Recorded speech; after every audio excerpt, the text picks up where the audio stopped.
Okay, so this is the Kromagnatron, and some important notes here in the control panel. You're going to want to leave these off. That makes the lights go 4 times faster. That makes it go 8 times faster. That could be a little problematic for people who are sensitive to like flashing lights, so you don't want to just like spring that on people. These control like the background lights and the lights in here, and if you wanted to show people with no lights and then lights, you just flip the master switch, but the rest of them you should just leave on and leave these off. So with all the switches on, except for these 2 off, you see the lighting system works as normal. And you can flip off the master like I showed, and then that will have no lighting. And put it back on, that'll have lighting. So if you wanted to demonstrate it with and without lighting, that would be the best way to do it. Okay, next I just want to show the when you're turning the crank for it like this. You want to spin it at a comfortable speed of about 1 rotation per second. If you go slower than that, it won't produce enough electricity to light up the lights. So you want to go at least about 1 rotation per second. You can go backwards, but you want to pause for a minute after you're going forwards. You want to pause for a minute and then slowly go backwards. Wait for that arm to come down, and then you can accelerate and spin it faster. And the same thing when you go in reverse. You're going to want to pause for a second and then go back up like that. And there you go.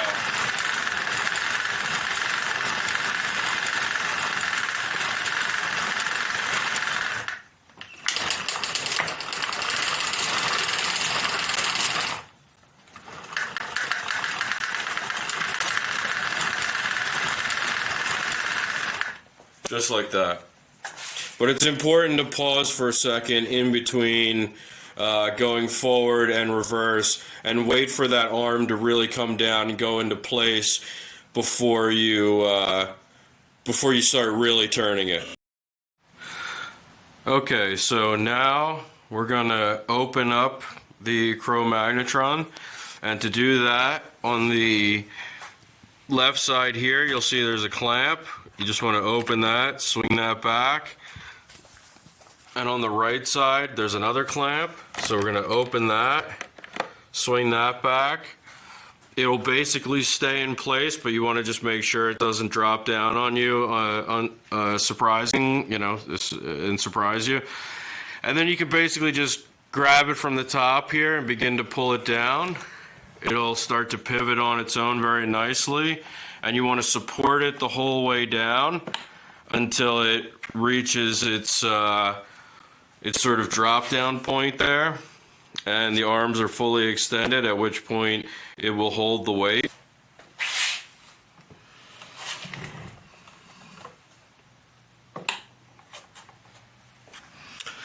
Okay, so next you want to open these clamps right here. You push them back like that, and the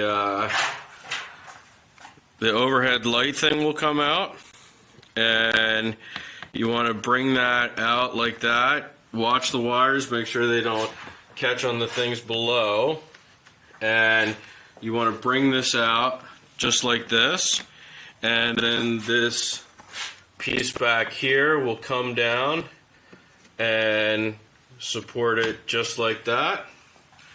And it's good to go. Down, and you can see that that's just going to go right above the wires and below that piece of material, and that'll just fall into a nice stable configuration just like that, above the wires and below this supporting piece of material like that, okay? And then your lighting, your overhead lighting piece will be nice and parallel to the table surface. And that's what it's going to look like on the back. Okay, the next thing you're going to want to do is reach up top to the control panel. There's two holes on either side for you to put your finger in and flip it over, just like that. And give it a little push so that it just kind of stays down nice and in place. And now the control panel has several features on it that you can demonstrate to people. The random and solid disco features are basically, flashing different color lights while you operate the zoetrope. If you put it on custom, that allows you to pick a solid color for all the lights to be, or you can go custom again, and that will let you pick the individual lights for the piece.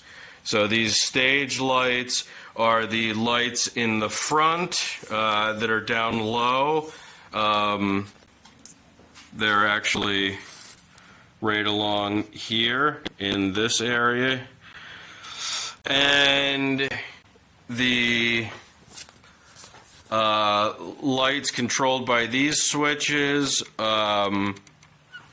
are the lights under the top here. And the center top is like a center ring of lights on the top here. So your stage lights control the lights down by the front here, and the top lights control the lights in this unit up here. Okay, so as you can see, so that's custom with the light on green, and when we could put that, let's say we put that to blue, so now all the lights are blue.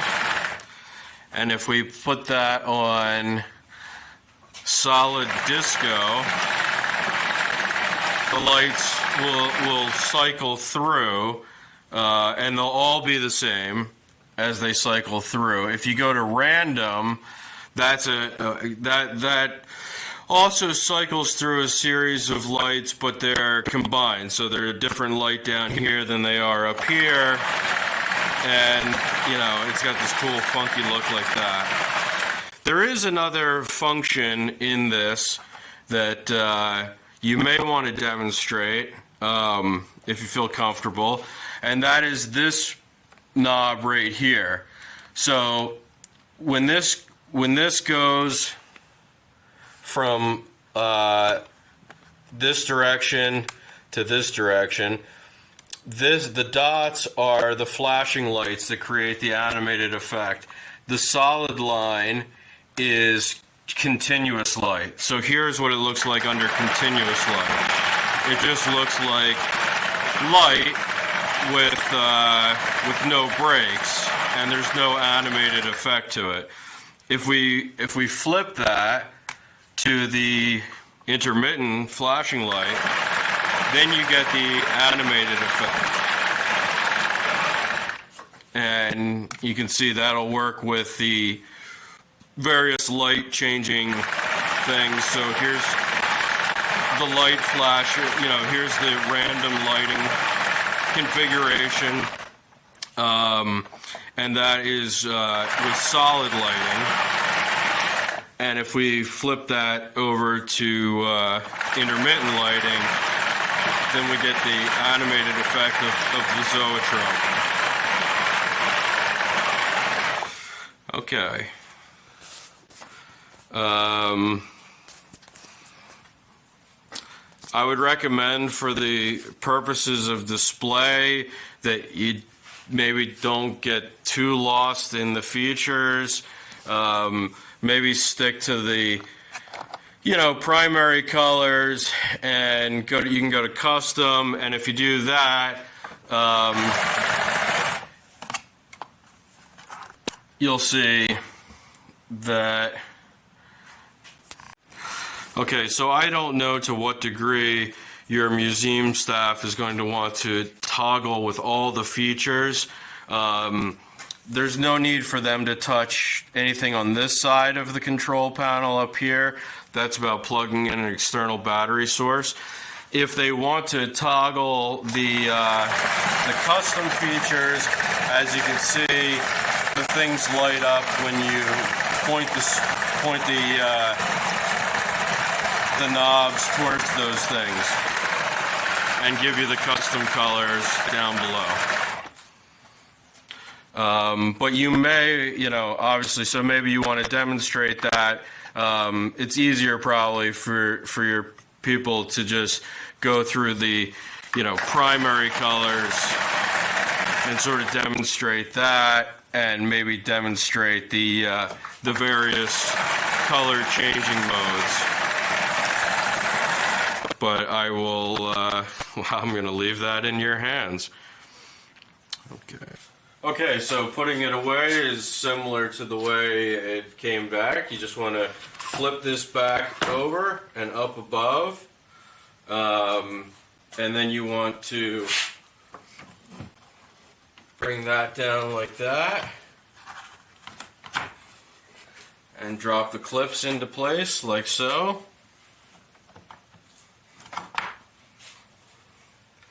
And then you're going to just fold it up like that, and put your clips back on like that.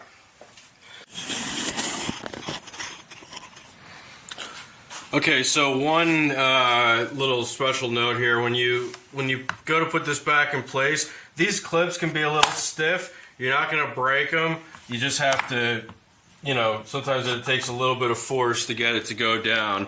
That's just, they're meant to be a little tight because you don't want it to come loose at some inopportune time. Okay, so just a word here about these arms. The way that they're designed, this bottom part starts to move while the top stays in place there. And what should happen is, as they lift, they hook downward and they fold inside, and then that lets you close it all the way up. Occasionally they won't work exactly right, and they'll catch. If this top part starts to drop down too fast, you'll see it'll jam and it won't let me close it. So you do not want to just force that against its will. When it's working properly, it'll just close up nicely without any problem. So that's what it should look like when it works, and it'll just close up nicely, and you won't feel any resistance really.